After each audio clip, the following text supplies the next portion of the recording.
Wait! Okay, now, from the beginning. Hit it, boys.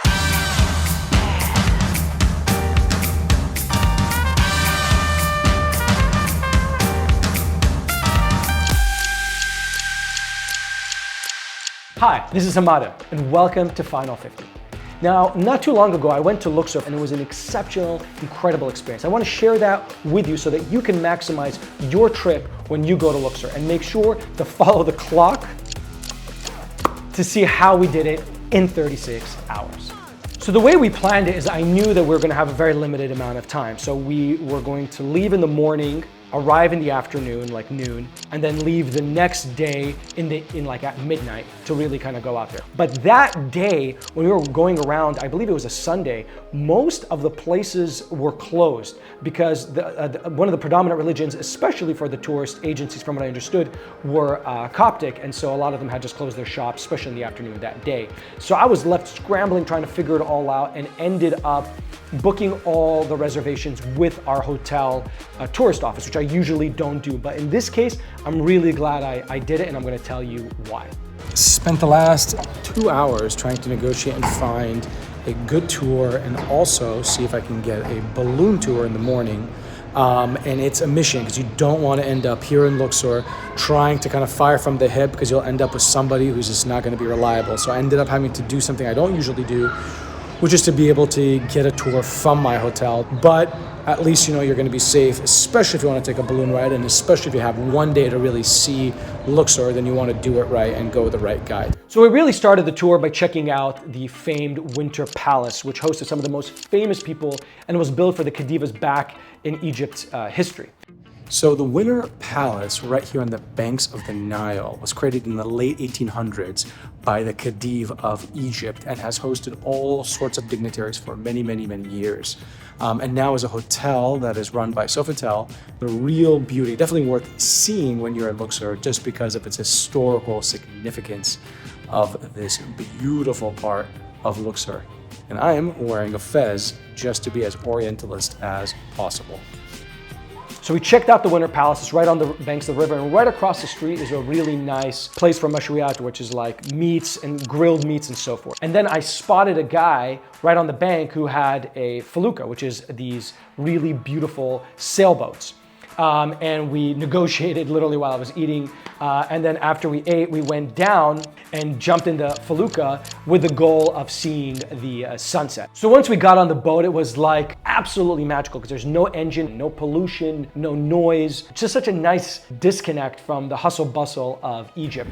So riding in a Falouka is like a dream. It's like floating in a cloud. No engine, you're just going off the wind, off the beautiful Nile. Right here, we're doing it in Luxor. Absolutely gorgeous. And as you're going through, you're seeing these beautiful landscapes on the banks of the river. One of the places that we stopped was called Banana Island. We just kind of walked around and explored that, and then we got back on the boat and then just saw the sunset, which was just unbelievable. So, so beautiful. After we got there, we then decided to go to the Sound and Light Show, which are really famous in Egypt. We went out there, saw the Sound and Light Show, enjoyed that, took that all in, and then headed back to the hotel room. Unfortunately, I started coming down with the flu, no joke. And that night I had really, really restless sleep. But we still had to wake up at 4:30 in the morning, so I had to skip breakfast. I couldn't go to a pharmacy to get any kind of medications. And next thing you know, I'm in a minibus heading over to the river, which was then gonna cross us to the opposite side to the launch pad of the balloons. And there, it was kind of crazy. They had all these groups taking these balloons up. We had missed the sunrise balloon because they didn't have any space. So we took the one just afterwards. And then there was this huge snafu with them not being able to get the balloon lined up, technical difficulties, you know. And finally got us a balloon, and we went up, and it was absolutely magical. First time in a hot air balloon, and what better place than Luxor? You're seeing the Valley of the Kings in the distance. You're seeing the Nile. You're seeing the temples. Just a beautiful, beautiful way of seeing Luxor, and honestly, very, very affordable. Definitely, if you've never done it before, I highly, highly recommend that you do that. We landed with a balloon, which is crazy because balloons don't have like a guiding system. They go by air currents and wind currents and so forth. But we landed kind of in a field. They took us over to a minibus to where we had our guide waiting for us, who was simply awesome. Wow, what a trip, what an experience. I'm not gonna lie, I didn't think I was scared of heights. I am scared of heights. Balloons are still way up there, you can see, but man, that is no joke. I think we hit almost 1,000 feet up there.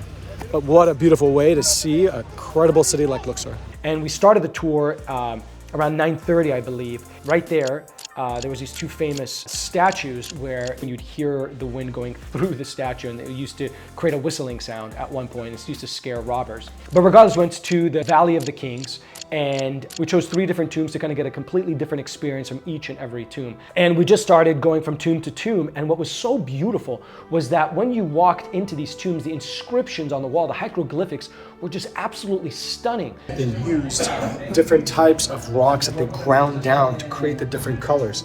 Yellow, for example, though, was egg yolk. The green was malachite that was ground down, alabaster, and other incredible things like that. Unbelievable. So after we went to the Valley of the Kings, we went to the tomb of Hatshepsut, which was really, really beautiful. And then right after that, we stopped and saw how they make alabaster and alabaster sculptures. And alabaster is a very frequently used and kind of semi-precious stone that is very, very nice in Egypt, and they use it for furniture and all kinds of things. Actually, at one point, the pyramid was covered in alabaster. All hand done, and it's not made like by a machine. So really, really beautiful. And then we had lunch on the banks of the Nile, and again, a traditional lunch. And then continued our tour to Karnak, walked around there by day. Karnak Temple, the largest outdoor temple, really archaeological site in the world, 60 acres. This place is unreal. Built over 2,000 years, constantly being built over and over and over time by different pharaohs to pay respect to the gods over here on the east bank of Luxor. And then we ended the tour in Luxor Temple, which was like a smaller one, but more in the center of town. Towards the end of that evening, we took a horse buggy around town, which was really cool. They're very frequent, again, super cheap and reasonable. And then went back to the hotel and just kind of, honestly, I was broken by then. So I just kind of went to the hotel and just sat in the lounge and relaxed until we caught our flight at midnight. Well, I hope you enjoyed this journey through the beautiful city of Luxor. If you have any questions or comments, post them below. Please, I'd love to hear from your own experiences. In the meantime, stay curious. Thank you for watching, and I look forward to seeing you on my next journey.